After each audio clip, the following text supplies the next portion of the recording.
Hi folks, welcome to part 10 of the 2001 Orion build.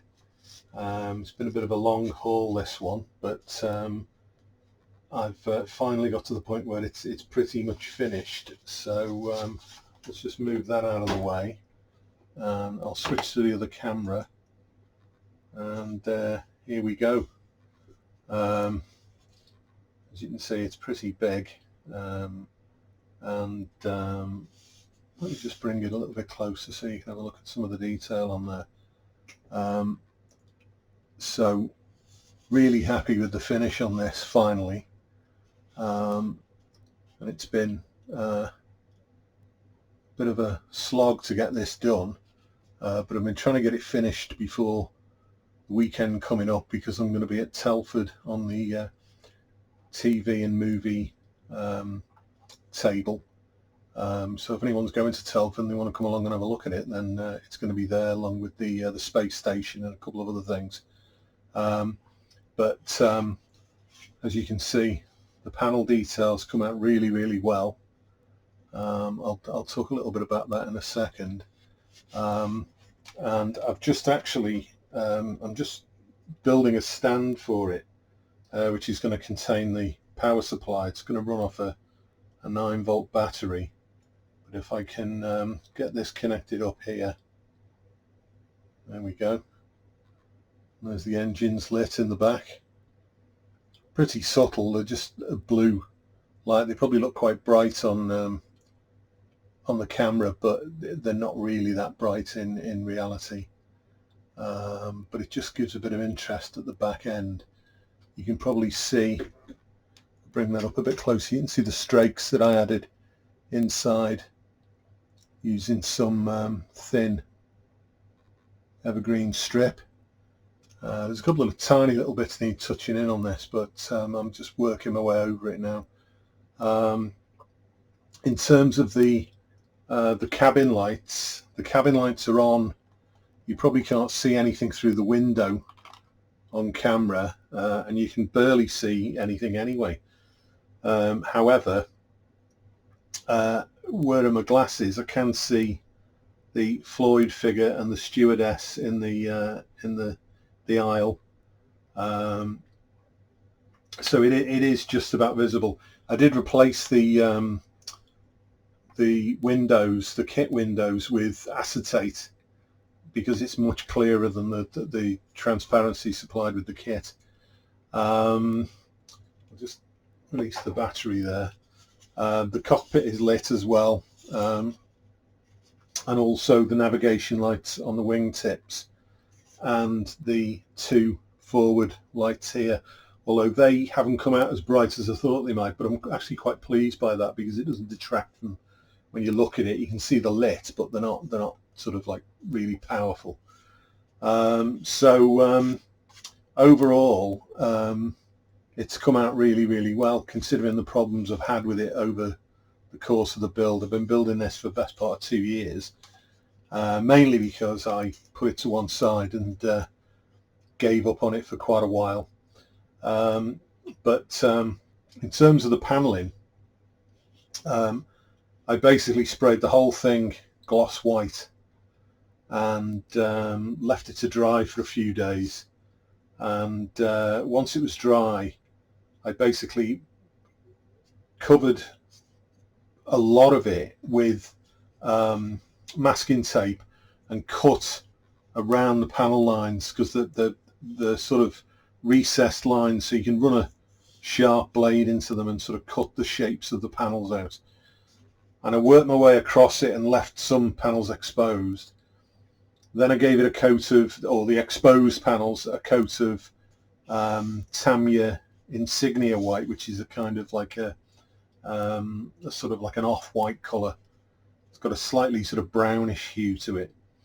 And then went back in again, masked a few more panels off. Then I've got 2 mid colours here, I airbrushed them on. I've got a light grey FS 36495, and again masked some of the panels off again, and then the remaining panels were done in Compass Ghost Grey. I've heard of Compass Grey and Ghost Grey, but not Compass Ghost Grey. I don't know whether that's a misprint. It's FS36375. Now, when they were done and I peeled all the masking off, it did look a bit like a patchwork quilt. It was quite stark, the differences.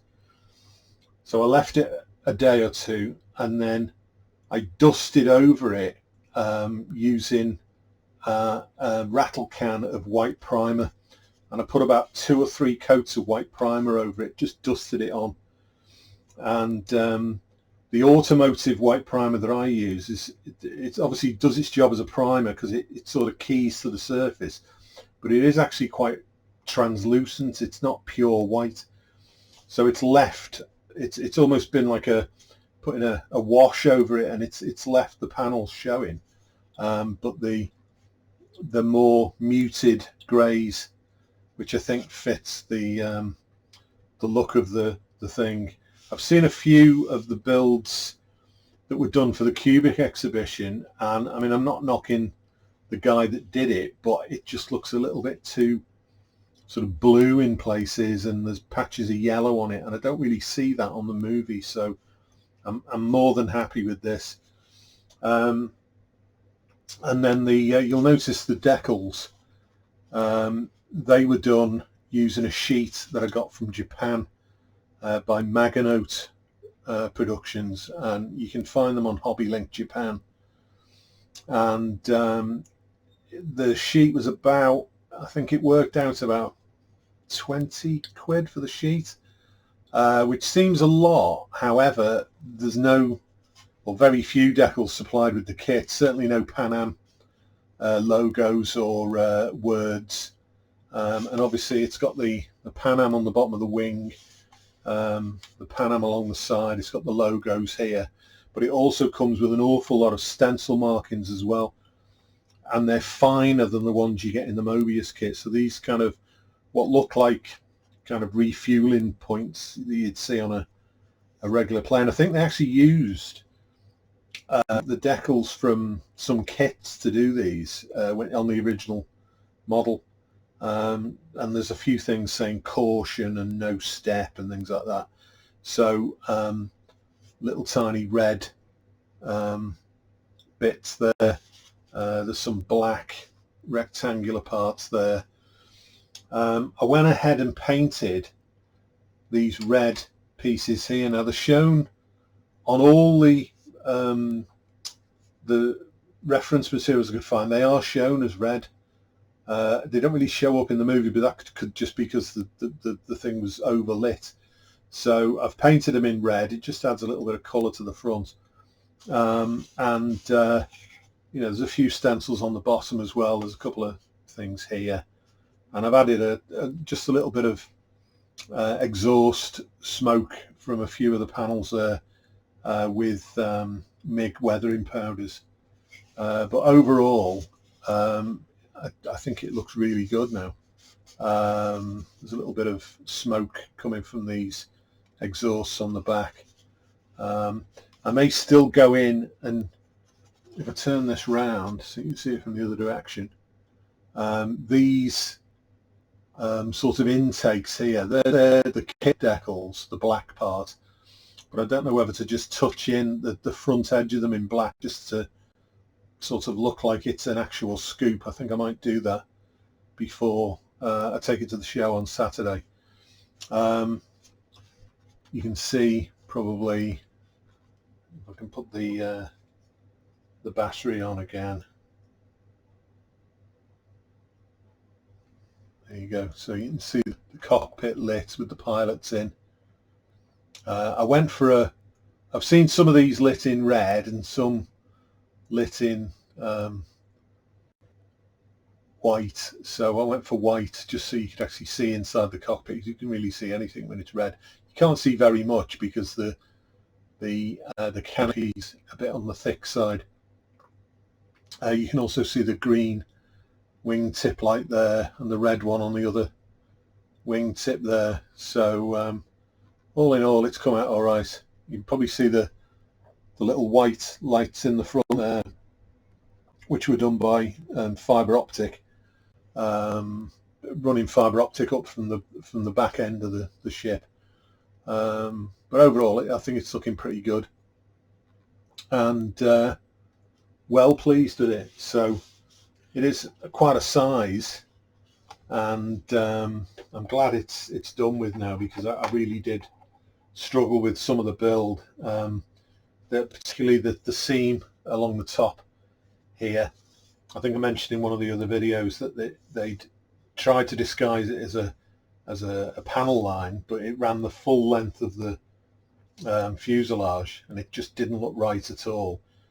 But it sort of crept in, sort of like that, like kind of like two curves running in together, and it took an awful lot of filler and an awful lot of sanding to get right.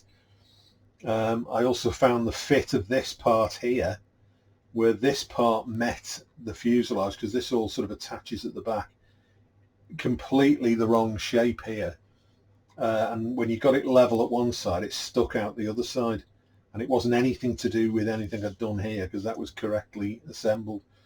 So something here is a little bit out of shape, so I literally went in with a Dremel there and Dremeled that till it sort of looked flush.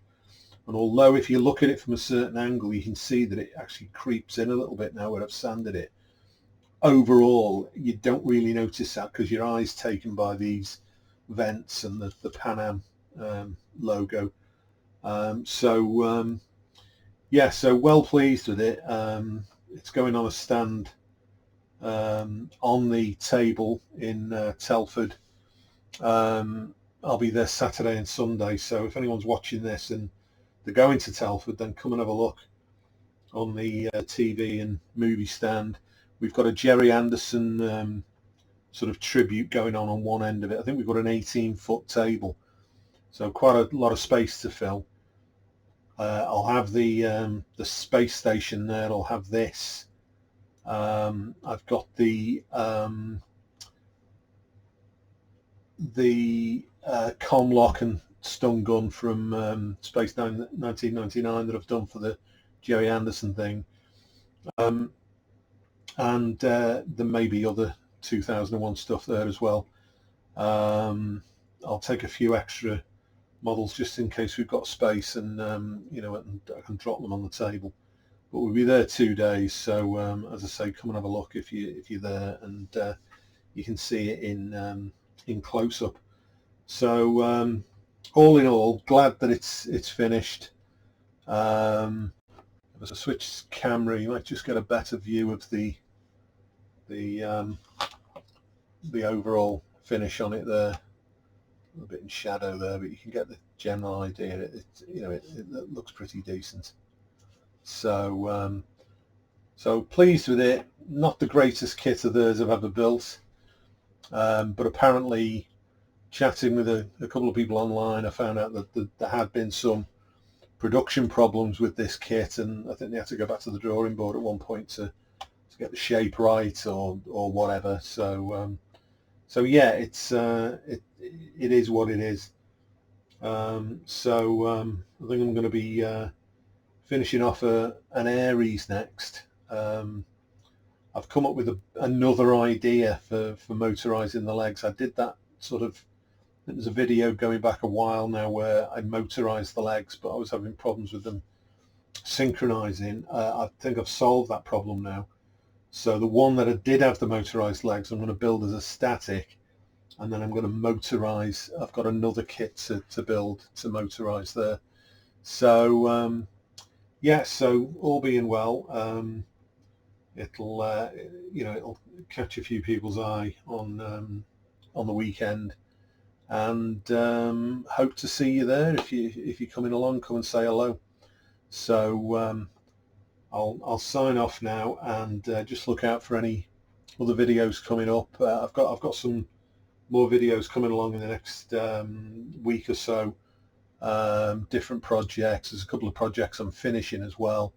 So if you like this, like and subscribe if that's your thing, and we'll see you in the next one. Okay, thanks.